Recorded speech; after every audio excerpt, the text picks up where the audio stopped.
மேலான கண்ணியத்துக்குரிய பெரியார்களே சகோதரர்களே, அப்துல்லா இப்னு அப்பாஸ் ரலியல்லாஹு அன்ஹு யார் மிகப்பெரிய ஒரு முஃபஸ்ஸிர், குர்ஆனுடைய விரிவுரையாளர், பெரிய ஒரு விரிவுரையாளர் தான். குர்ஆனுக்கு தஃப்சீர் செய்யக்கூடியவர் தான் அப்துல்லா இப்னு அப்பாஸ் ரலியல்லாஹு அன்ஹு. ஹஜ்ஜுக்கு சென்றிருக்கிறார்கள். ஹஜ்ஜின் வைத்து அரஃபாவுடைய மைதானத்தில் சில மக்களை பார்த்தார்கள். சில மக்கள் பேசிக்கொண்டும் கதைத்துக் கொண்டும் இருக்கின்றார்கள். அந்த அனைத்து மக்களையும் அழைத்து ஒரு இடத்தில் வைத்து சூரத்துல் பக்ராவை ஓதி அதனுடைய தஃசீரை, அதனுடைய விளக்கத்தை கூறினார்கள். அதனுடைய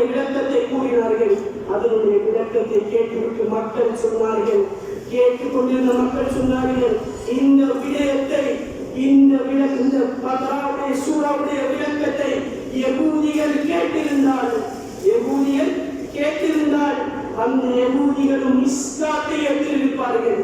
அவருடைய விளக்கத்தை அந்த இப்னு அப்பாஸ் ரலியல்லாஹு அன்ஹு அந்த அரஃபாவுடைய தினத்தில் இருந்து